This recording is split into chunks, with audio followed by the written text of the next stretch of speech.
your family this or this at work or that at work. That's greatness. Greatness is your recall on every single shot that you missed throughout a 20-something year career. Every shot, you can go back and say, I was here. This person was in the red shirt there. Greatness is being so aware of the time of life in the second that went by, and you can recall it like it was yesterday.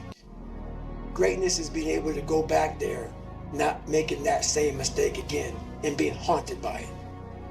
That is greatness.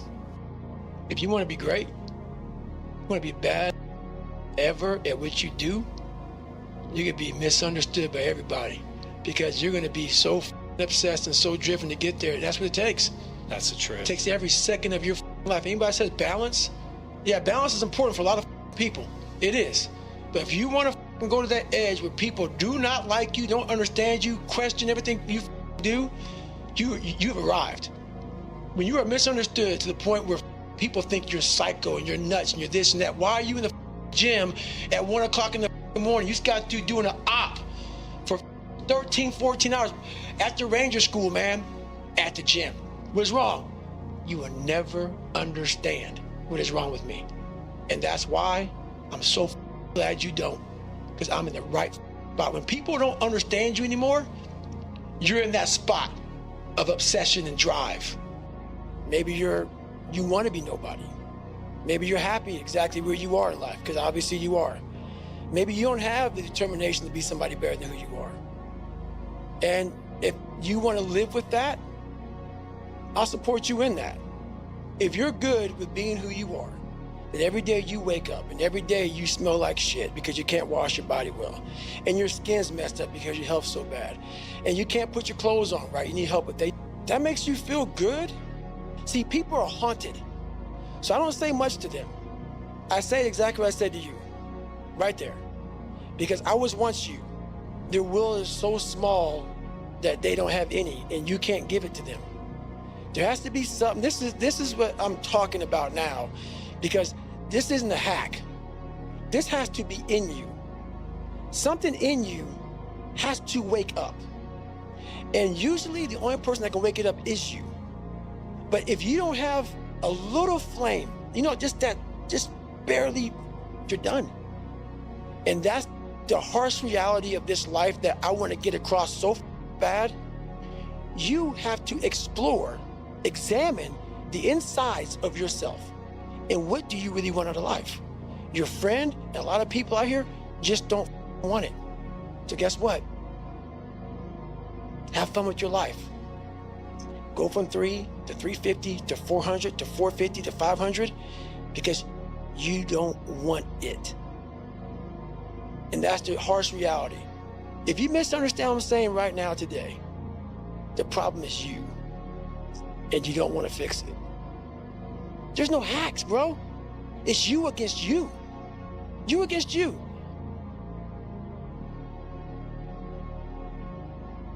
And if you're not constantly performing without purpose, you're not going to be ready when the time comes. It's this magical thing, purpose, that we're all looking for. But what's funny about it all is that we need these things to perform. There may be another purpose, like being a SEAL or going to college or whatever, but the main purpose in life is you. So if you wake up in the morning and you don't want to do something, you don't care enough about yourself. And that's what you need to really research is, man, why am I not doing this for myself? Because that is the number one purpose in life, is to better oneself. So that's the only purpose I need. So the reason I get up every day, even though there's no race or there's no school, or there's nothing in front of me, is because I have pride in myself. There's been this unrelenting voice in my head. We all have this voice. It's the right or wrong voice. And a lot of times that voice guides us into comfort. And my voice guided me into comfort a lot. But I had this other voice I heard my whole life saying, hey, mother, what are you doing? No, man, we got to go over here. We got to go over here to that rock pile over in the corner where nobody's at. That's where victory's at. We're over in that corner. So this voice was giving me all these answers. Now, I wasn't a real smart kid growing up, but I had this crazy voice in my head saying, over there is where the answers are. And I didn't want to listen to it because over there was pain. Over there was me looking in the mirror. Over there was me being accountable for all these things I went through my life. Even though people put them on me, it's now mine to own. And I didn't want to go over there by myself, but I had to. And this voice was guiding me there. It's God, whatever you want to call it. But that's what it was in me. This ain't you, bro. This ain't you. You weren't born like this. This ain't you. The real you, bro. This ain't you, man. But that real me back here every time is saying, that ain't you, bro. That ain't you. And I have to outwork that voice. I believe in a higher power. Don't know the name, don't know where it's coming from, don't know anything like that. But I believe that this power, and visualize it real quick. Let's say it's a man up there or a woman, whatever, and they have a chart. And when you're born, they say David Goggins, born February 17, 1975 at 6 a.m. They write the chart down because they can see everything. They know exactly where you're supposed to be. They know what you're supposed to be. You die, you go to so-called heaven. You arrive at heaven, I'm 300 pounds. I retired as an Ecolab guy, which is okay, it's just a job, whatever. I go up there and God looks at me and he shows me my chart. And my chart on there says you were supposed to be a Navy SEAL. You're supposed to weigh 185 pounds. You're supposed to be one of the smartest people on the planet, this, all this. You see this. And now you're in heaven, you made it to heaven, but you're like, God, Doug, I was supposed to live that life. I was supposed to live that life.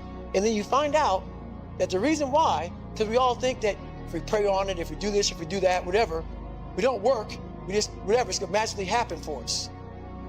No, I believe that when I'm all said and done with, my whole job is to outwork the chart.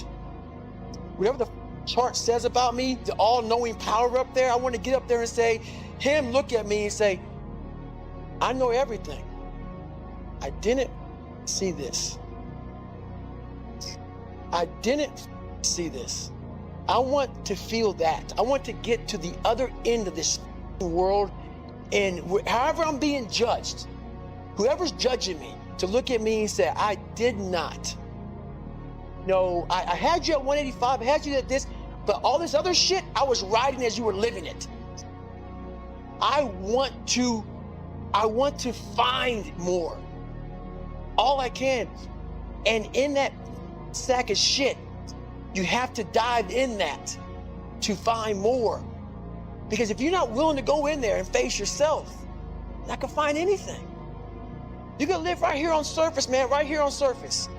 So if there is an ending to this world and there is somewhere to go and there's a judgment, you're gonna get there and you might see a chart. And that chart may tell you who the you should have been. And now you get the rest of your life to think about that. Man, I could have lived a much better life if I just would have just suffered a little bit more. If I just would have went in that shit and realized I had so much more. But fear and the 40% and living here versus living here, being afraid, stopped me.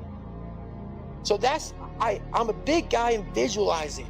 I'm a big guy in making a world, it may not exist. To me, it does. To me, it does. And I'm overpowering myself every day. And you gotta find tools to do that. That's the tool that I use. So that's what it's all about. There's been this unrelenting voice in my head. We all have this voice. It's the right or wrong voice. And a lot of times that voice guides us into comfort. And my voice guided me into comfort a lot. But I had this other voice I heard my whole life saying, hey, motherfucker, what are you doing? Nah, man, we gotta go over here. We gotta go over here to that rock pile over in the corner where nobody's at. That's where victory's at. We're over in that corner. So this voice was giving me all these answers. Now, I wasn't a real smart kid growing up, but I had this crazy voice in my head saying, over there is where the fucking answers are. And I didn't want to listen to it because over there was pain. Over there was me looking in the mirror. Over there was me being accountable for all these things I went through my life. Even though people put them on me, it's now mine to own. And I didn't want to go over there by myself, but I had to. And this voice was guiding me there. It's God, whatever you want to call it. But that's what it was in me. Do you think that's just what when you separate yourself from your ego and what your insecurities and all like if you were giving yourself advice, you would say that's what the thing is to do. So do you think that's what it was, like your subconscious, or you stripped away from all the bullshit when you couldn't lie to yourself because it's a voice in your head? That's exactly it. It's exactly it. Because it knew. It knew. I was a character. I was trying to find myself through a character. I was making different hairstyles and sagging my pants, and I was off. I was off, man. I was a clown. Self-discipline is everything. And if you don't have it, I don't look at you right, because I know you're capable of more. It's not discipline so much for me. It's all on you. It's all on you. The self part is what's big. We need someone to hold people accountable. Man, that we count on people too much to get us through, and we look to our right, we look to our left, we're looking for help. And if you can build that self, you can build that total accountability in oneself. And it's not about being selfish.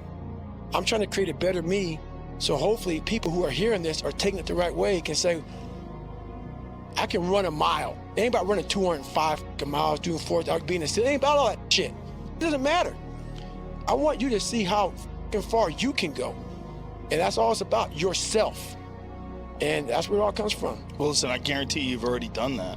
What you experienced from watching that television show, and what got you out the door, what got you to sort of take the first steps to change your life, what you experienced by watching Rocky, what you experienced, those moments of inspiration, those are critical for people. They need to know that someone's done something that's greater than what they could imagine themselves doing, and they want to take a step towards trying to be better. Right. That inspiration is gigantic, and sometimes it comes across as corny. You know, people read too much of it online. It drowns out.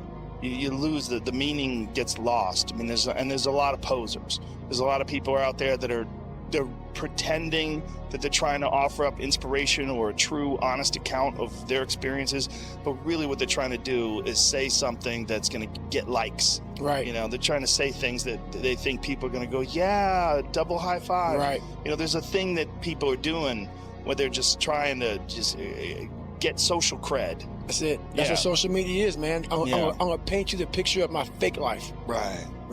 I paint you a picture of my fucking real life. The unrelenting voice that we all have.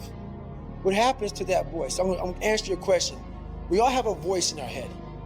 Some of us are very spiritual, some of us are not, but we all have this voice saying, you're doing, this is wrong, don't do that.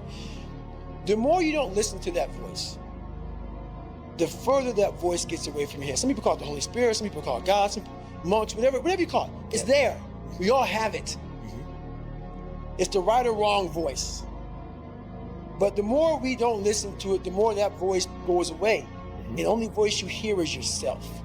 When the only voice you hear is yourself, you're wrong. There's a voice that guides you through life. When sometimes it's guiding you in a direction that you don't want to go, that's usually the right place to go. It's that uncomfortable place. So that voice is always talking to me, but we don't listen to it. I listen to it. And when I start getting anxious, nervous, like we all know when we've done too much, because it's telling us, I'm getting tired, I'm wearing down. But we go. I start talking to my fiance, hey, I'm doing too much. You start now, like I did in Hell Week, like I do all the time, the 1 second decision. It's that decision when your mind starts to get so amped up, whenever you can't hear yourself think, you gotta slow down. Whenever you're living off a schedule, every day's a schedule, you have no time for yourself. When you start, and we all know it, I don't have time for this anymore, I don't have time for that anymore. That's when your mind and your body are saying, think about that. I'm neglecting my fiance, I'm neglecting my disciplines of life, I'm neglecting my reading, my learning, my workouts, my diet. When you start neglecting all of that, you neglect one of them, you can neglect all of them a long time. It's gonna haunt you. When you start seeing that, my God, I haven't eaten right in a long time, haven't been sleeping right in a long time, it can only be one of those things to take you off. So I'm very aware of my eating, my sleeping, my disciplines of life. And when I start to get too far away from them, it's a hard stop. Because what made me me are the not just disciplines, the self-disciplines of life. And those are always in front of you. If you have any, they're always in front of you. So that's my hard stop. Yeah, I love that, man. That's great advice. And I guess a simple example is of like sleep. Like when you wake up in the morning, That's right. there's a part of you that's going, no, I just go back to sleep. Exactly. Right? When we used to wake up at 4 a.m. as monks, sometimes 3, it's like there's the part, and then that's what you're saying, and then all you hear is yourself saying, oh, it's all right, just go sleep, it's okay. That's right. But then that voice has got quieter that says, no, you need to get up. That's right. You need to get up. And you've just pushed it away. You just pushed it away. And that's the discomfort that you need to That's right. embrace. Exactly. So those voices are very important. They can guide you. That's the thing about it. Like I said, the mind's the most powerful weapon in the world. Yeah. It can guide you to being very comfortable also. Yeah. So you gotta be careful. The mind will trick you. Yeah. And it's saying, just sleep in today, you deserve it. Yeah. Sometimes you don't deserve it. So there's that fine line of the mind getting the tactical advantage over you to where you're like, I've worked too hard. Yeah. You really haven't worked hard enough. So yeah, absolutely. Yeah, in when we were trained as monks in the Vedic philosophy, it talks about the difference between the mind and the intelligence. So the mind is compared to a child and the intelligence is compared to a parent. And so when the child goes loose, when the mind goes loose, when it's not trained, controlled, disciplined, self-disciplined, etc., it can have tantrums, it can throw things out the pram, right? It right. demands more. Like a child always wants to sleep in. right, always. Right? Always. Even if the child knows that it's better to wake up to go to school, Right. the child doesn't want to. A child doesn't want to study for exams. Right. Because it's hard, it's painful. And the adult's role, which is the intelligence, which is often we forget that it exists, the intelligence is that voice coaching the mind. That's right. But what often happens is the intelligence just tries to shout at the mind like a bad parent. Exactly. The parent just shouts. That's 100%. No teaching, no education, no knowledge, just shouts. That is 100%. The way you explain that about the child's mind is 100% the truth. I just want to sleep in. Always throwing tantrums. Never getting what they want. I'm comfortable. Whenever they don't get what they want, they being throw a very tantrum. What happens is we never uncomfortable. grow. And I want you to think about when We, you went we are through, 40, 50, 60. how uncomfortable you still were, how bad throwing you wanted that to quit. tantrum we once Knowing did I'm not thinking at that. 7 and 8 years old. So the dark side So is people something think that I've that age is designed. growth. No, It's an evil not. place I can go. you have to go back into the that scarring to get the growth. Very few Absolutely, things because if with age you just repeated what you I did when you used were the hurt younger, they're it's trying to put just on me. stronger. That's I it. flip Right? it You've just upside down. strengthened a bad And muscle. use I'm throwing a bigger You trying to use it tantrum for at kryptonite? 43 Yeah. than I did No. at 8. Yeah. So It's power true. pillars. Yeah, you just strengthen a bad I'm muscle, using it for stronger, strength. stronger, stronger, I stronger. flip negative into And positive. then That's that all can it is. break you. 100%. That's why people come to me to mentality. motivate them. And that's why I talk about No my book a one lot, can too, is that motivate me. mentality. I have a not resume full of but I've motivation. taken a lot of the That discipline. whenever I'm down, I'm like, oh, hang on. From that mentality. Oh, you know the truth. You know the truth. You know the darkness of the dungeons and the demons that fly. You know, and then from there, it's like, okay, you were there. You know this. There was no one there to pick up the rucksack, to pick up the boat, to pick up the log, to go in there. It was you. It was you. There was no pat in the back at 300, at 275, at 250, at 220. No, that was you. So those things that come out of me, that extract from me in the darkness, people are looking for that pat on the back. Where is it? Oh, I don't need it. Because what I've